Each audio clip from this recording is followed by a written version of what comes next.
menjatuhkan pidana kepada terdakwa tersebut. Oleh karena itu dengan pidana mati. Memerintahkan terdakwa tetap berada dalam tahanan.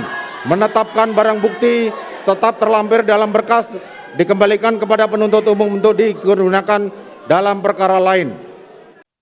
Syadaralun, Komisi Yudisial atau KY akan mencermati eskalasi dari vonis pidana mati terhadap mantan Kepala Divisi Profesi dan Pengamanan atau Kadif Propam Polri Verdi Sambo.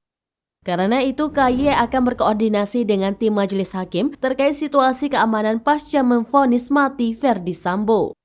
Miko mengatakan jika dipandang adanya gangguan keamanan hakim, KY sebagai lembaga pengawasan kehakiman bisa melakukan advokasi terhadap tim majelis hakim yang menyidangkan perkara pembunuhan berencana yang menewaskan Brigadir Nofriansyah Yosua Huta Barat alias Brigadir J.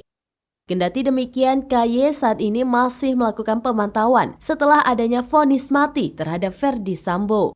Sebelumnya, Ketua Majelis Hakim Wahyu Iman Santoso menyatakan Verdi Sambo terbukti bersalah melakukan pembunuhan berencana terhadap Brigadir J.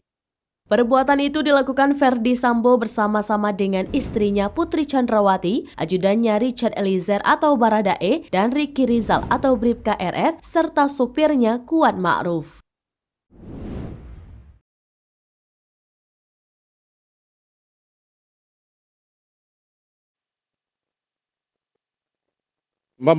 Demikian membebani pula terdakwa untuk membebani biaya negara dibebankan pada biaya